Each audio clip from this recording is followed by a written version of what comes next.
It was late afternoon, and Antonio was working on his farm in São Francisco de Sales, Minas Gerais. He'd wrapped up another productive day and was heading home, tired but proud of a job well done.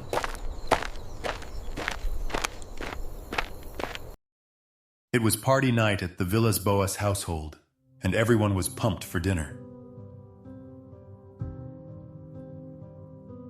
After dinner, Antonio and his brother stood by the window to catch a breeze. Then they saw something.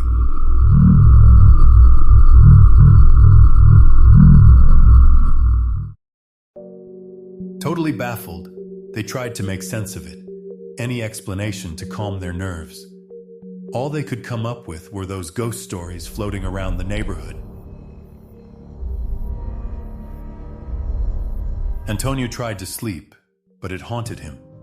He needed to know if what he'd seen was real.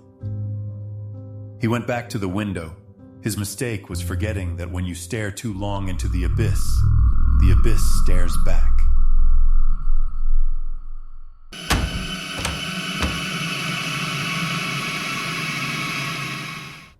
That encounter was too much for Antonio, and sleep didn't come easy that night.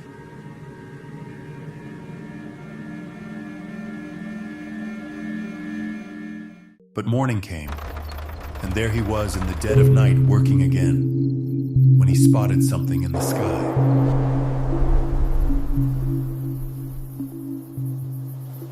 He jumped on his tractor and chased that red light. Little did he know, the tables were about to turn. When the light shifted color and morphed into an oval craft right in front of him, there was no time for regrets. It was time to run.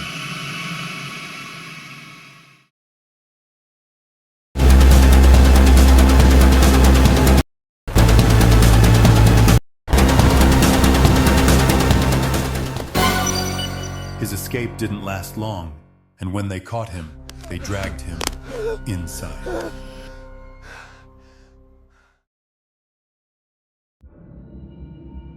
Smooth metal walls.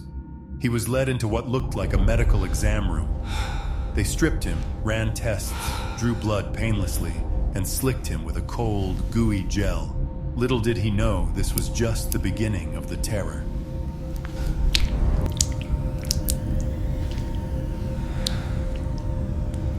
He grabbed at something nearby to prove it was real, but it was ripped from his hand. For the first time after that failed grab, he felt their hostility. They shoved him violently and hauled him to another chamber. Before long, she appeared. Tall, pale, with almost white blonde hair, a slender frame, and huge blue eyes, unearthly yet hypnotically beautiful.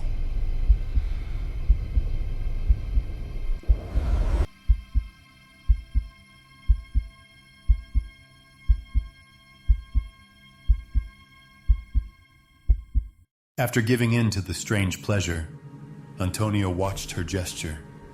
Now she held their firstborn in her arms, half human, half alien. Before escorting him back out, Antonio tried to scrape off a sliver of wall as evidence. Failing that, they returned his things and guided him to the exit.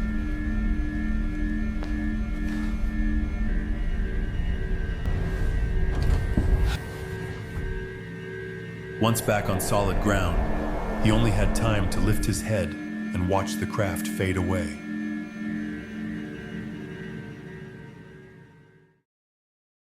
His watch read 5:30 a.m., but of all the absurdities, that offbeat time was the last thing on his mind. Instinctively, he started the tractor and headed home. Back at the house, his mind raced trying to process what happened. No luck.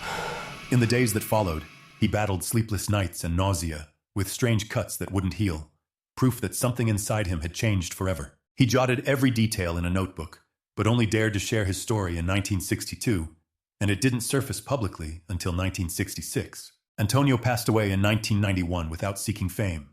The mystery of that night remains unsettling to this day. If you liked the video, hit subscribe, and smash that bell. The next one drops this week, and you won't believe what went down in one of the most famous UFO cases ever.